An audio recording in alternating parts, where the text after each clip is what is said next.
Some truths hide in plain sight for years, waiting for the precise moment when you're finally ready to see them, even if that moment destroys everything you thought you knew.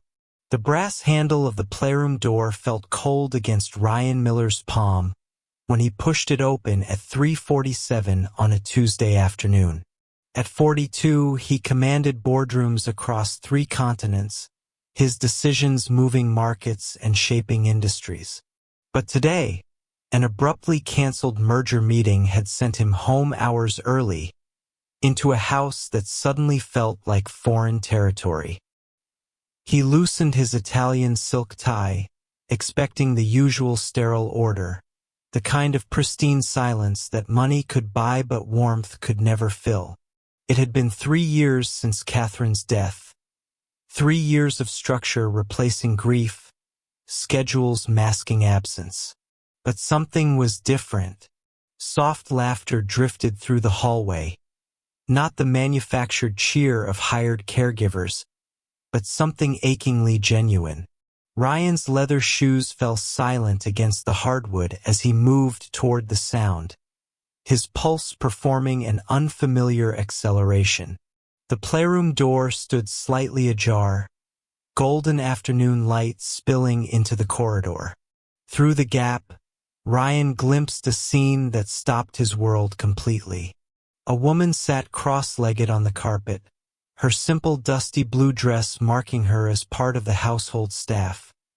Alicia Redmond, the quiet maid he'd barely acknowledged in 5 years. But she wasn't cleaning. In her arms, nestled against her side, was Lucas, his 7-year-old son, who flinched from Ryan's rare attempts at connection, who had grown silent and withdrawn in the 3 years since losing his mother, who cycled through therapists and tutors like seasonal help, was leaning into this woman with complete abandon. Her hand rested protectively on the boy's chest as she guided his small fingers across the pages of a storybook, her voice patient and tender in ways Ryan had never managed. Ryan's breath caught. The woman was teaching his son to read with the intimacy of a mother. Her voice rose and fell in gentle encouragement, words too soft to fully distinguish but heavy with devotion. Her free hand traced the letters with practiced care, and for the first time since Catherine's funeral, Lucas looked truly content. More than content, cherished. The floorboard beneath Ryan's foot groaned, and Alicia's head turned toward the door. Their eyes met through the gap, and Ryan saw something that made his chest constrict, weary resignation. Not surprise, but the exhausted acceptance of someone whose secret has finally been discovered. But she didn't stop. She held his gaze with a dignity that spoke of someone who had nothing left to hide, her hand still moving across the page, still guiding Lucas through the words. Then Lucas turned his head to see what had caught Alicia's attention, and Ryan's entire world tilted on its axis. The curve of the boy's jaw in the afternoon light, the exact shade of his hair catching the sun, the shape of his eyes, soft and round in ways Ryan had always attributed to Catherine. But they weren't Catherine's eyes. They were Alicia's. The realization hit Ryan like a physical blow, stealing his breath and freezing him in place. His hand gripped the doorframe for support as his mind raced backward through 7 years of memories he'd been too absent to examine, too busy to question. Lucas's features, which Ryan had never studied closely enough to truly see. Alicia's constant presence, which he'd accepted without curiosity. Catherine's insistence on hiring this particular woman, her guilt-laden glances Ryan had dismissed as stress. "Daddy!" Lucas's voice cut through the roaring in Ryan's ears. His son, looked at him with confusion, pulling away slightly from Alicia as if caught doing something wrong. Alicia slowly rose to her feet, her movements careful and controlled despite the trembling in her hands. "Mr. Miller?" she said quietly, her voice carrying none of the shock Ryan felt reverberating through his bones. "You're home early." Ryan couldn't speak. He could only stare at the two of them standing together in the golden light, the woman he'd overlooked for 5 years and the son he'd loved from a distance, and wonder how he'd been blind to what was now so devastatingly, impossibly clear. The truth had been living in his house all along, raising his child while he built empires, waiting patiently for the moment he would finally see. And now that he had, nothing would ever be the same. Chapter 1. Ryan Miller's driver dropped him at the circular driveway at 3:32 p.m., a full 4 hours before his usual return. The Ashford merger had collapsed in spectacular fashion. Accusations flying across the conference table, lawyers scrambling, his CFO's face going pale as the deal they'd spent 6 months constructing crumbled in under 20 minutes. Ryan had walked out without a word, leaving his team to manage the wreckage. He should have felt something. Anger, perhaps. Disappointment. But as he stood before the towering mahogany doors of his Brookline estate, all he felt was a strange, hollow detachment. The house greeted him with silence so complete it felt deliberate. No television murmuring from the den. No vacuum humming through distant rooms. No footsteps echoing across marble floors. Ryan loosened his tie and dropped his briefcase by the entrance, the leather hitting stone with a sound that seemed to swallow itself. Something felt off. He moved through the foyer slowly, his practiced eye-catching details that normally blurred past him in his morning rush and evening exhaustion. Fresh white peonies filled the crystal vase on the side table, Catherine's favorite, though he'd stopped requesting them years ago. Someone had remembered. Lucas's Spider-Man backpack hung precisely on its designated hook by the kitchen entrance, not tossed carelessly as the boy usually left it. The faint scent of cinnamon and vanilla drifted from somewhere deeper in the house, warm and domestic in a way that made Ryan's chest constrict. When had his home last smelled like something other than expensive cleaning products and emptiness? He climbed the curved staircase, his hand trailing along the banister Catherine had selected, imported from some Italian villa she'd fallen in love with during their honeymoon. Every step took him further into the strange quiet, until he heard it, soft laughter, bright and unguarded, the kind of sound he'd forgotten his house could make. Lucas's voice, lighter than Ryan had heard it in months, maybe years, and beneath it, a woman's gentle murmur, patient and encouraging. Ryan's steps slowed as he approached the playroom. The door stood partially open, afternoon light streaming through the gap. He reached for the handle but stopped, his hand hovering in the air as the scene inside came into focus. The woman wasn't Mrs. Chun, Lucas's rigid Mandarin-speaking nanny who believed children should be seen and not heard. This woman wore the simple blue dress of the household cleaning staff, her dark hair pulled back in a practical bun. Alicia something Redmond, maybe? Ryan realized with a flush of shame that he'd seen her dozens of times over the years, but had never bothered to learn more than her first name. She sat cross-legged on the carpet surrounded by picture books, and Lucas was pressed against her side. His small body relaxed in a way Ryan hadn't seen since Catherine died. The boy's finger traced words across a page while Alicia's hand rested protectively on his chest, her voice soft and melodic as she helped him sound out syllables. Ryan stood frozen in the doorway, unable to move, unable to speak, watching his son experience something that looked remarkably like joy, and realizing he had no idea when he'd last seen it. Chapter 2. Ryan's shoulder pressed against the doorframe as he watched, unable to look away. Lucas leaned into Alicia with the kind of trust that couldn't be manufactured or bought, the kind Ryan had spent 7 years trying to earn and failing. The boy's small hand gripped the sleeve of her dress, bunching the fabric between his fingers as if anchoring himself to something solid.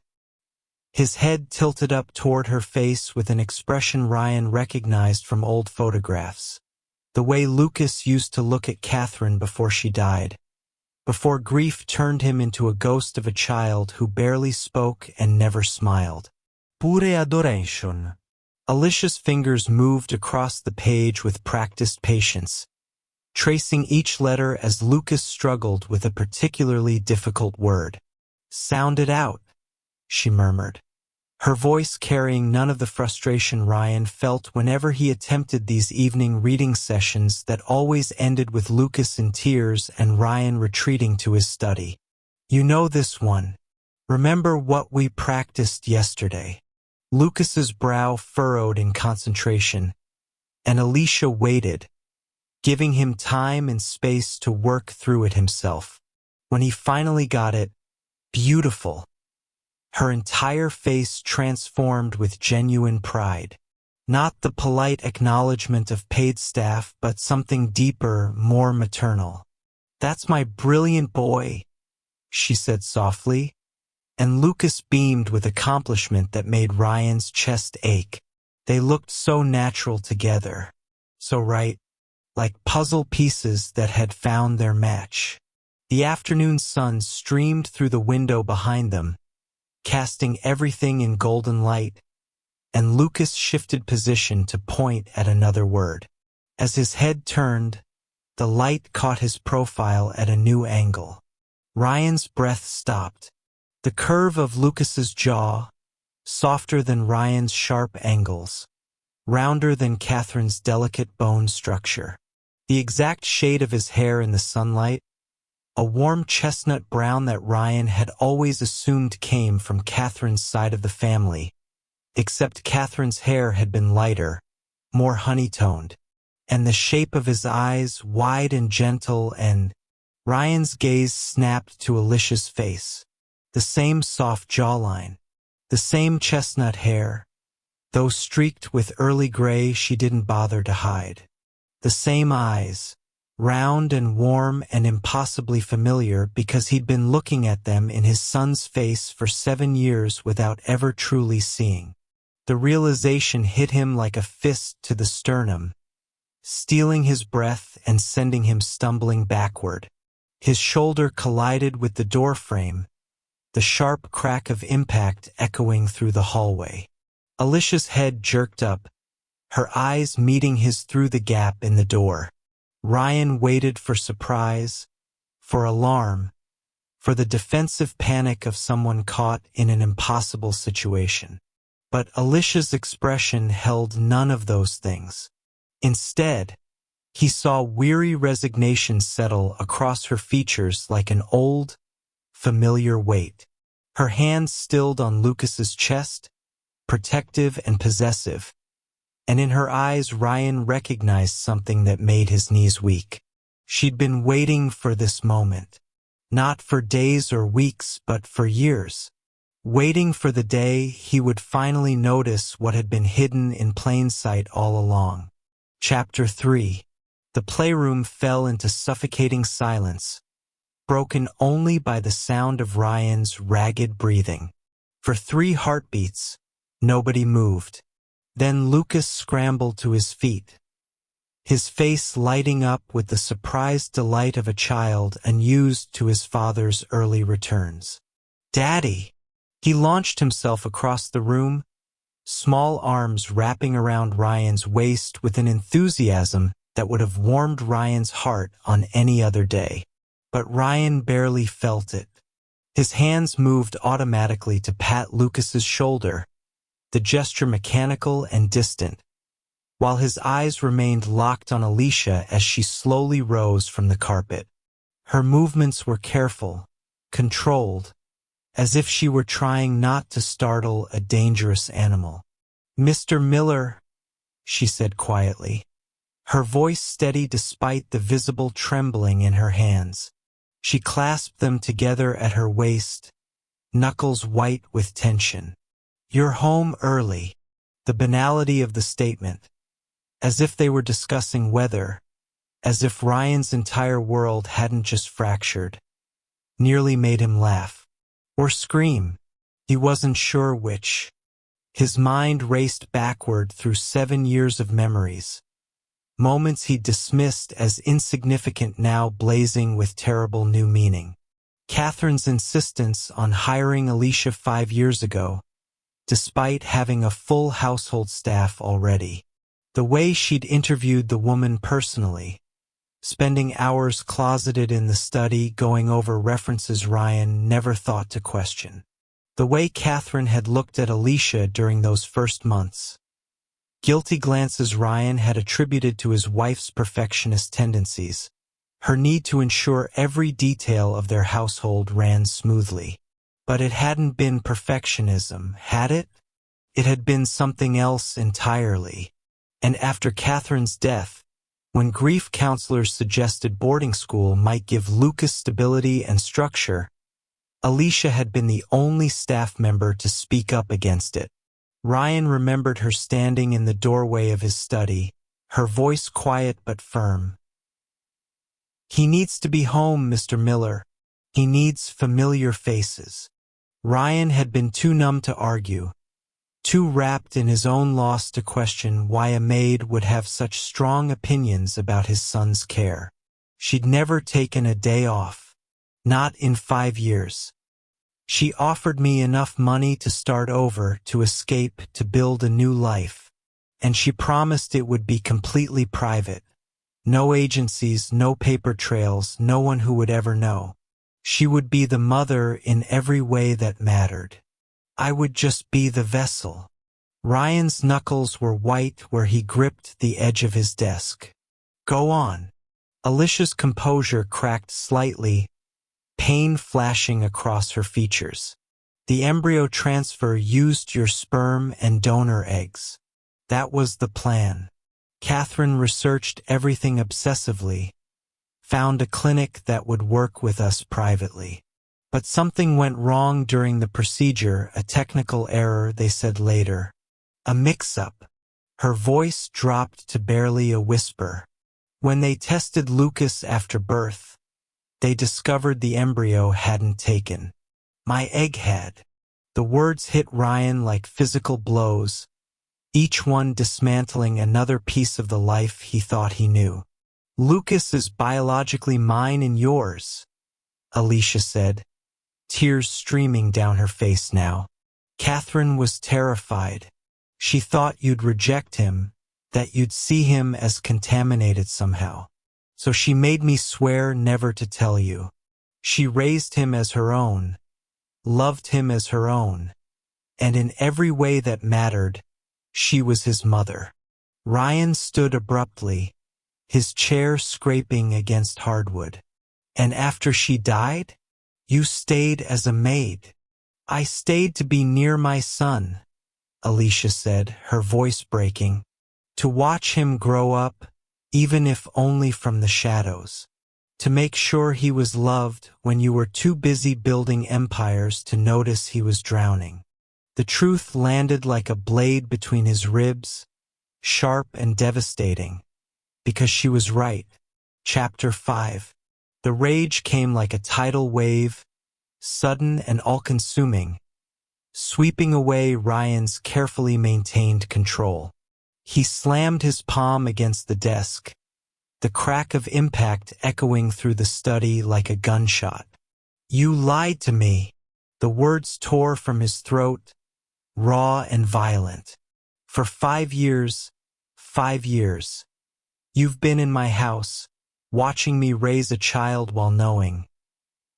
He couldn't finish, couldn't push past the fury choking him. "My wife lied to me. You lied to me. My entire family has been built on deception."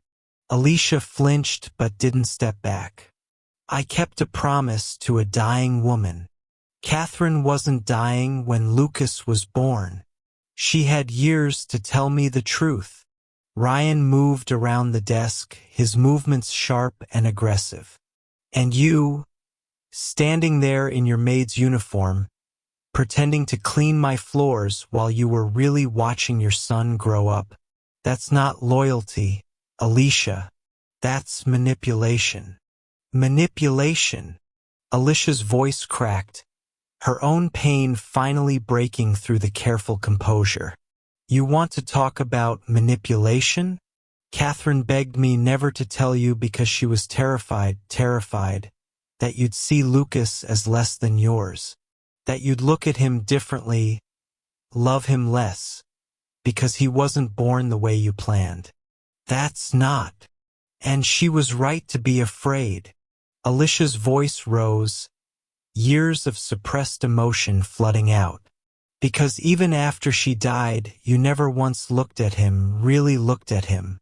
You never noticed that his eyes aren't quite yours, that his smile is different, that he needed you and you were never there. Ryan felt the accusation like a physical blow. I provided everything, except yourself. Tears streamed down Alicia's face, but her voice was steel. I stayed to give him the love you were too busy to provide. Someone had to tuck him in at night. Someone had to hold him when he had nightmares about his mother. Someone had to teach him to read, because you couldn't find time between board meetings. The words cut deeper than Ryan expected, slicing through his rage to something more vulnerable underneath. He grasped for control, for the authority that usually bent people to his will.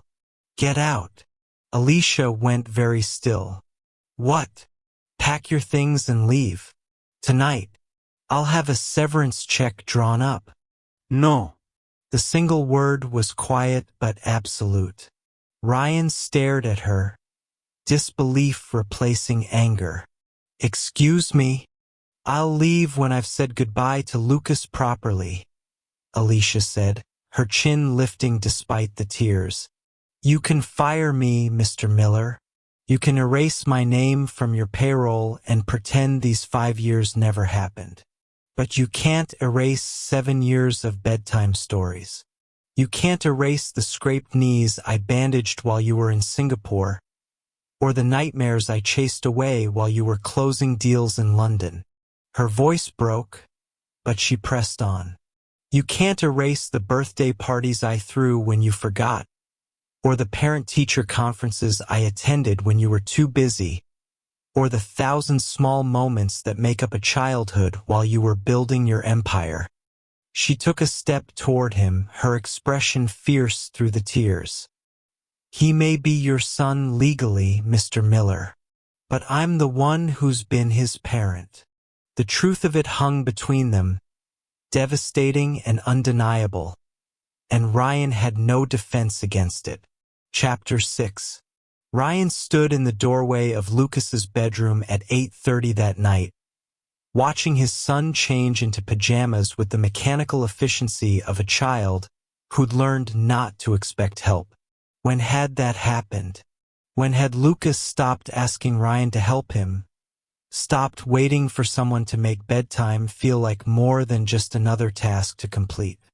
Ready for bed? Ryan's voice came out rougher than intended. Lucas looked up, surprise flickering across his face before being quickly hidden. Where's Alicia? The question landed like a punch. She had something to take care of. I thought I'd tuck you in tonight. Lucas climbed into bed without protest, but his small body was rigid, guarded. Ryan sat on the edge of the mattress, when had it gotten this small, and pulled the covers up with awkward, unpracticed movements.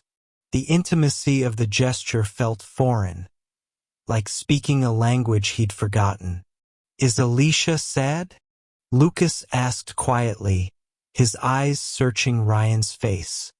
She looked sad when you took her away.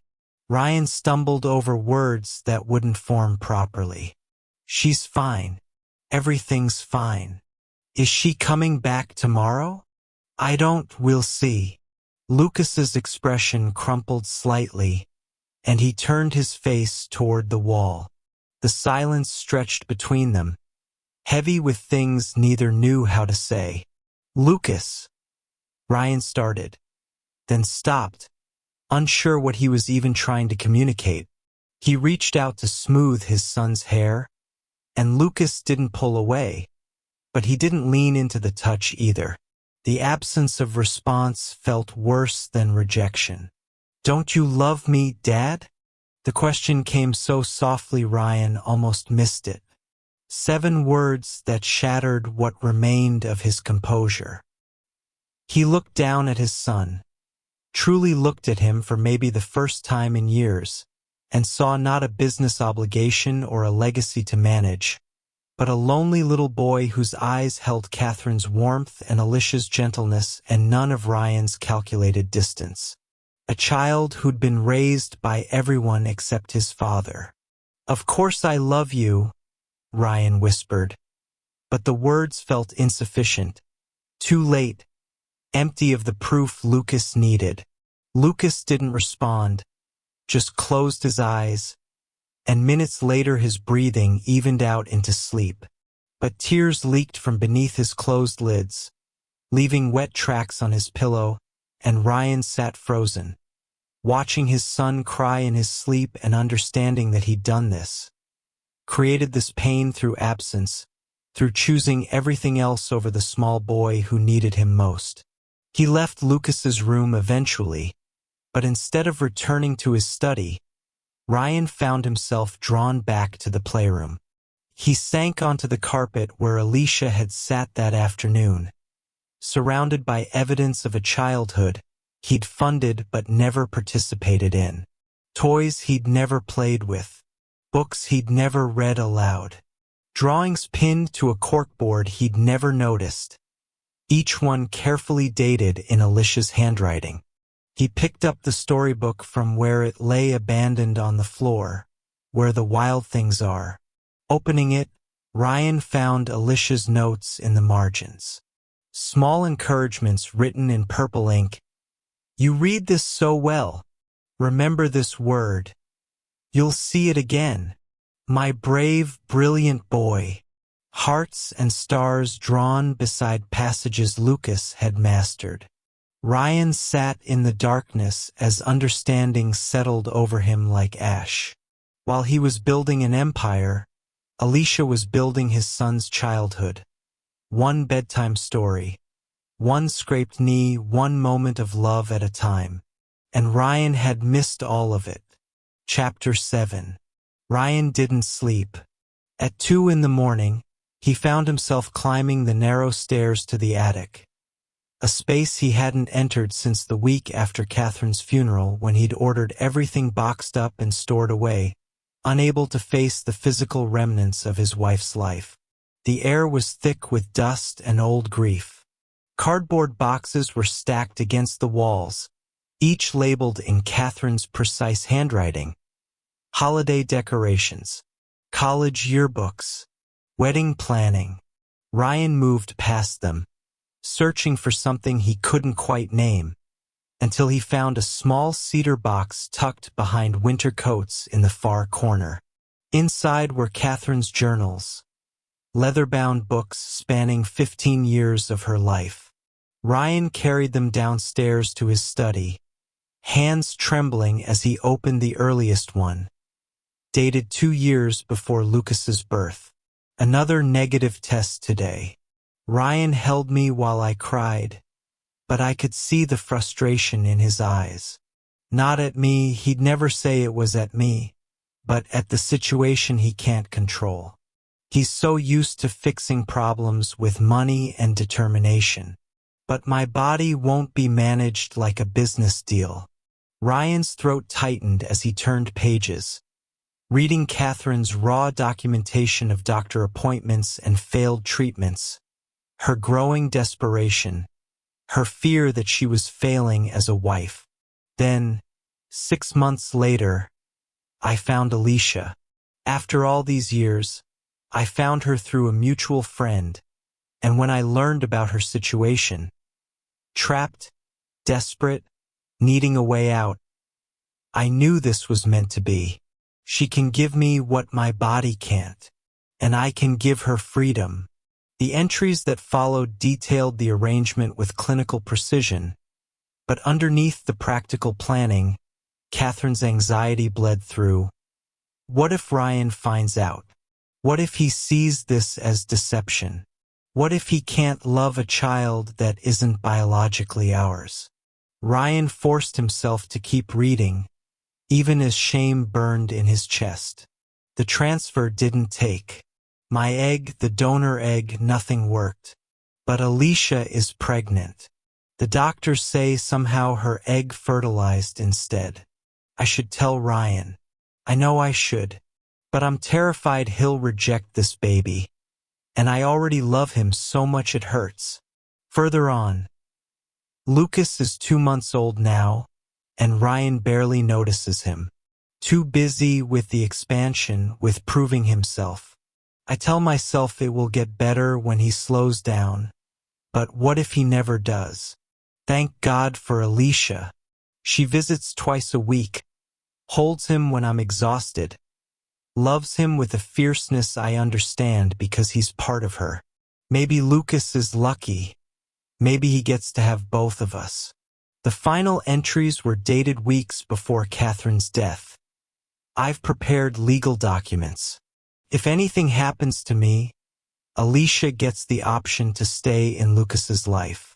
Ryan won't understand at first, but maybe someday he will.